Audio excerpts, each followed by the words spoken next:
American government, political parties. It's been an interesting trend that I've noticed that's coincided with the polarization of our major political parties in the US.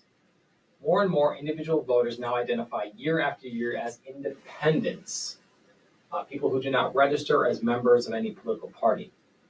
However, we still have two major political parties that dominate political fundraising, debate, and elections from coast to coast. The Republican Party, sometimes called the GOP, or the Grand Old Party of Republicans, was formed in 1954, shortly before the Civil War, picking up the mantle from the Federalist and Whig ideologies in the name of arresting the spread of slavery.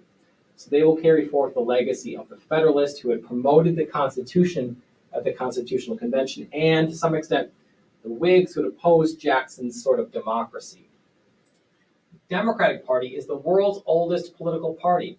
It was formed in 1792 by Thomas Jefferson, born out of the anti-federalist ideology that questioned the new U.S. Constitution itself. Today's Democrats carry on the legacy of the people opposed to the Constitution and the slavers, the Democratic Party of the slavers.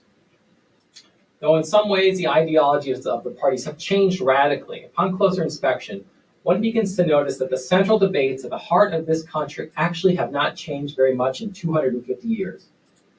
Parties are inseparable from democracy. In the early 1990s, when the Iron Curtain of the Soviet Union fell from the countries of Eastern Europe, new political parties quickly formed in Hungary, Poland, the Czech Republic, and other newly independent countries. The reason that parties are inseparable from democracy is that the people need some instrument by which to amplify their ideas and their voices. If we abandoned political parties, we could still speak our minds freely, but who would listen? Who would listen to you? Who would listen to me? How would we lift up those who best represent our collective interests in a world full of disagreement and difference? The truth is, by joining or supporting political parties, we can become collectively more powerful as a group. If we can secure a majority of the votes as a group, we can take control of the government apparatus itself. Democracy without political parties is impossible to imagine. In the nation's early years, a political rivalry existed between Thomas Jefferson and Alexander Hamilton. It gave birth to the country's first parties. Hamilton led that Federalist faction, while Jefferson had the Democratic Republicans, whose name was later shortened to the Democratic Party. They'll carry on the legacy of the anti-Federalists, the Democratic Republican Party, the Democratic Party. The Federalists enjoyed considerable success initially, having championed the Constitution as a replacement for the Articles of Confederation. But their advantage faded in favor of the limited government push of the Democratic Republicans, with the Whig Party rising up to challenge the Democrats mostly in regional elections through the era of Andrew Jackson. As the centrist Whigs faltered, then faded in popularity, the new Republican Party emerged to challenge the slave states, which were dominated by the Democratic Party. This pattern, competition between two major parties, is unusual. In most countries, the competition at any given time involves three or more parties. Germany's parliament, for example, generally has representatives from four or more parties. The United States has what's called a single-member district system, or as it's also called, a first-past-the-post system. This is what makes the United States unique. This type of election system differs from a proportional representation system, which is used in Europe, which is what most representative democracies have. Under proportional representation, which we do not have, parties win legislative seats in proportion to the number of votes they receive in a general election. The party that wins 35% of the vote, for example, gets 35% of the seats. It is not district-based. One that wins 20% of the vote gets 20% of the seats, and so on. That system helps smaller parties to have a voice. It also strips the regionalism out of politics that sort of defines our politics. Let's look at America's single-member district system of elections. It's called such because each elected official is chosen singly from a separate district. Each member of the House of Representatives, for example, is elected by getting the most votes in his or her specific congressional district. This system favors big parties. This is called the Verger's law. To win a legislative seat, a party must have enough popular support for its candidates to place first in their districts. First is the only way. Consider how a third party that receives 10% of the vote in every congressional district would fare under the rules of the American election system. It would win 0 out of 435 congressional House seats. They would have no ability to influence the direction of the government. They would lose each time to whichever major party candidate received the largest share of the remaining 90% of the vote.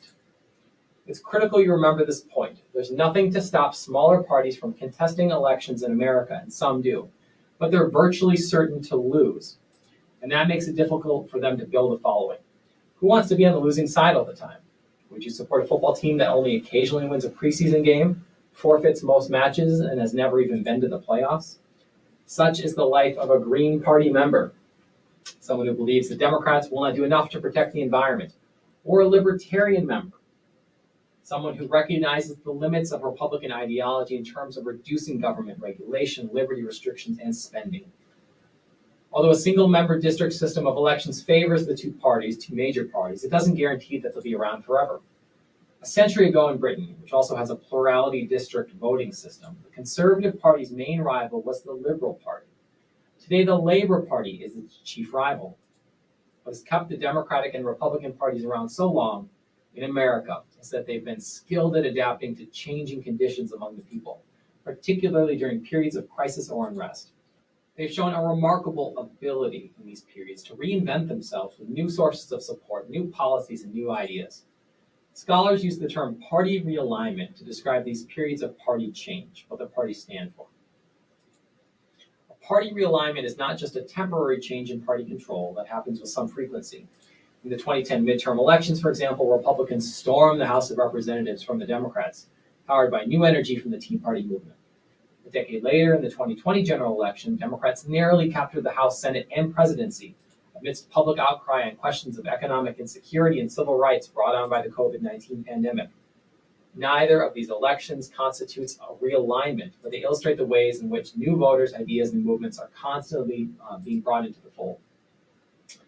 In contrast, a legitimate party realignment is long-lasting.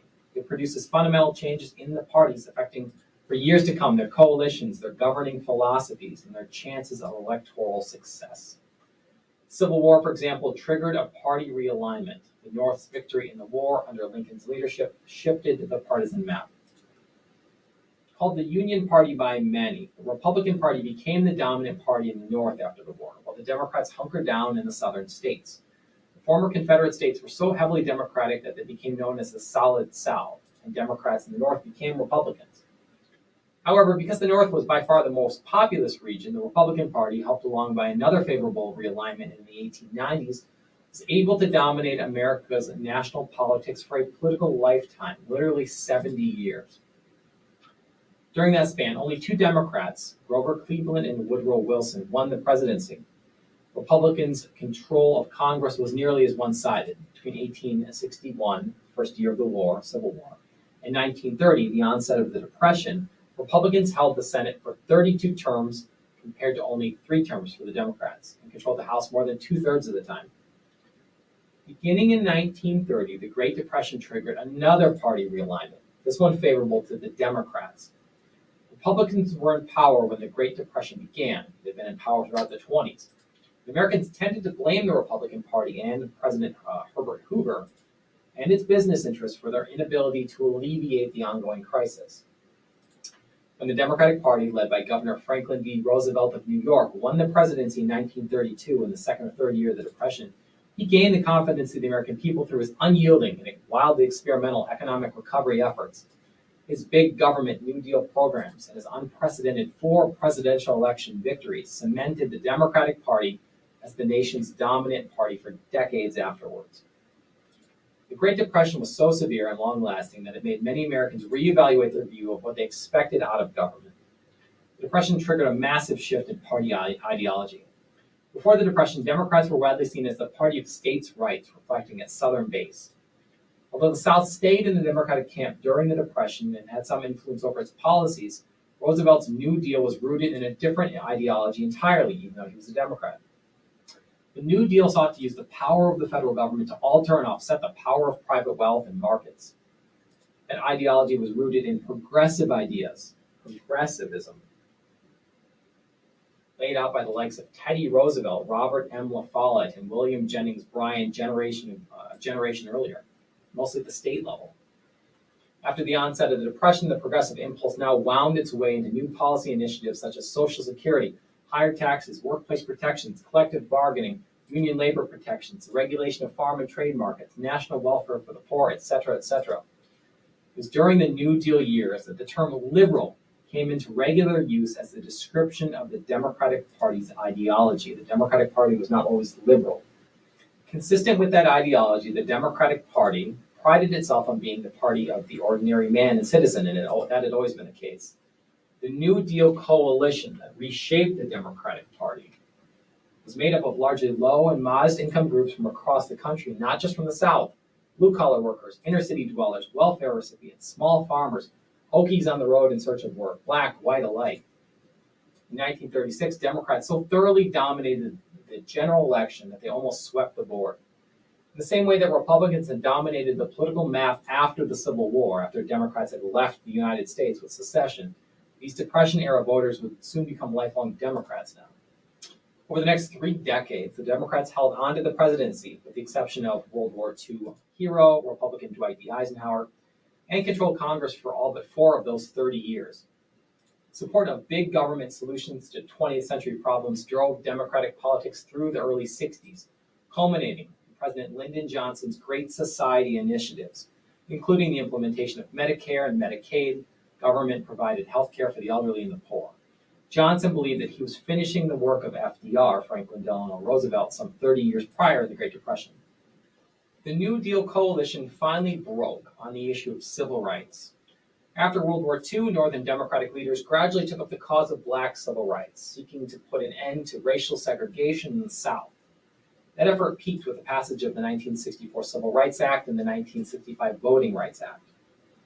These acts split the Northern and Southern Democrats in Congress. Virtually every Northern Democrat backed the Civil Rights and Voting Rights Acts, while virtually every Southern Democrat opposed them. Fighting Congress was a bitter one. Race was not a small issue to the white South. It was the issue. The New Deal coalition, born in 1932, finally fractured, and it did so almost overnight. When Lyndon Johnson decided not to seek a second term due to the unpopularity of the Vietnam War, the 1968 Democratic National Convention in Chicago descended into chaos. The party was in shambles. They could not settle on a consensus Democratic presidential candidate for the ballot. They're divided on war, Vietnam, civil rights. The eventual presidential nominee, Hubert Humphrey from Minnesota, carried only one Southern state. After more than 30 dominant years, the Democratic Party would have to reimagine itself once again. That 1968 election signaled the start of a new party realignment, one we still have today.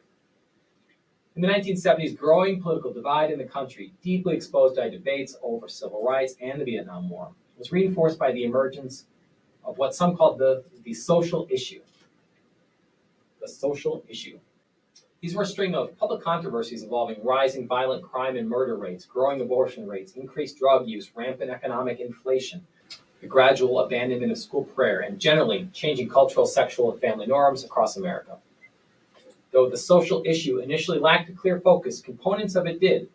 For instance, since the 1970s, every Republican national platform or statement of party goals, party platform, what do you stand for, had a plank, a component, a board, or an agreed-upon point expressing opposition to abortion, while every Democratic national platform since has had a plank expressing support for a woman's right to choose an abortion. Concern over the growing size and expanding scope of the federal government was also on the rise during this period. Although federal spending had been a source of partisan conflict since FDR took office, Johnson's Great Society programs proved a breaking point for Americans. Advocates for smaller government, like Arizona Senator Barry Goldwater, soon grew to challenge Johnson's compounding spending on guns and butter, or his belief that he could use federal deficit spending more than we took in, to address any concern he wanted in defiance of common sense. By the 1970s, Republicans had become vocal in their opposition to new federal spending. When Republican presidential candidate Ronald Reagan took the oath of office in 1981, he made a rollback of federal spending a centerpiece of his presidency and called for a new federalism that would return power accumulated since the Depression back to the states. In his inaugural address, Reagan reminded the American people the federal government did not create the states created the federal government. Reagan's declaration was an acknowledgement that the Republican Party had a new ideology. The party of Lincoln, the heir to the Federalists, who had gone to war to preserve the Union, was now the party of small government and states' rights, while the formerly slave-holding, bigoted Democrats from the South had become the party of big government and of black civil rights. The issue of federal spending deepened the divide between Republicans and Democrats through the 1980s and 1990s. As the Republican Party shifted toward more conservative positions, its support in the wealthy Northeast and West Coast, its home bases, gradually weakened with each election cycle. Republicans in these regions had been aligned with the party's progressive wing, or more liberal wing of the Republican Party. Now, many of these so-called Rockefeller Republicans, as they used to be called, were finding that they had more in common with Democrats than with moderate Republican politics. Today, these regions, which were once predominantly Republican, are now heavily Democratic: California, New York, etc. In the American South, for more than a century, all but a single domain of the Democrats is almost solidly red or Republican. So what divides the parties today? Evangelical Christians are strongly Republican. People who don't attend church lean strongly in the Democratic direction. Attitudes toward government spending also distinguish Republicans from Democrats. Those who say government should generally do less and cost less tend to vote Republican. Those who say government should do more and cost more tilt heavily toward the Democratic side. Party polarization is the result. Think of a magnet with two sides pushing on opposite forces. Since the 1980s, Republicans and Democrats have moved ever farther apart politically on issues in ways that are both statistically relevant and obvious to anyone born after 1980. Americans on the political left and right are more sharply divided in their political positions and less likely to hold moderate positions on political questions than they were just 10 years ago, let alone 20 or 30 years ago. Let's step back and recognize how unusual this current situation is. The overriding goal of a major party in a two-party system like ours is to become the bigger of the two parties. Only then can the party dominate elections and take control of the government. As a result, major parties in a two-party system normally take relatively moderate positions. If one party concedes the middle to the other party, it generally loses out. So parties start from the center first, then try to capture the fringes. Picture two tents in an open field: Democrat, blue, Republican, red.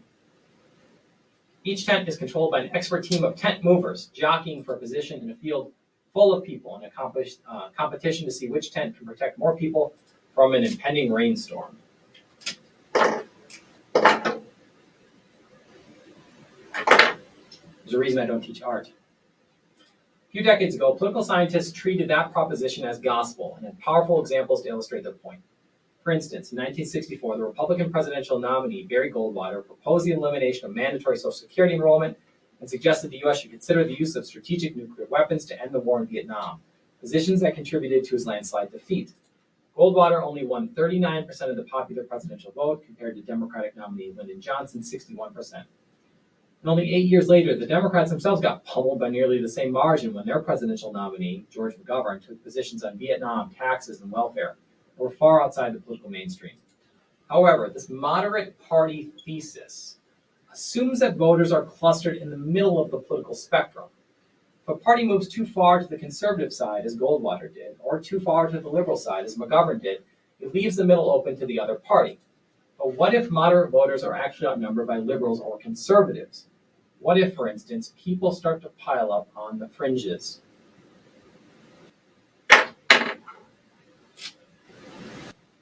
You can see my little people here.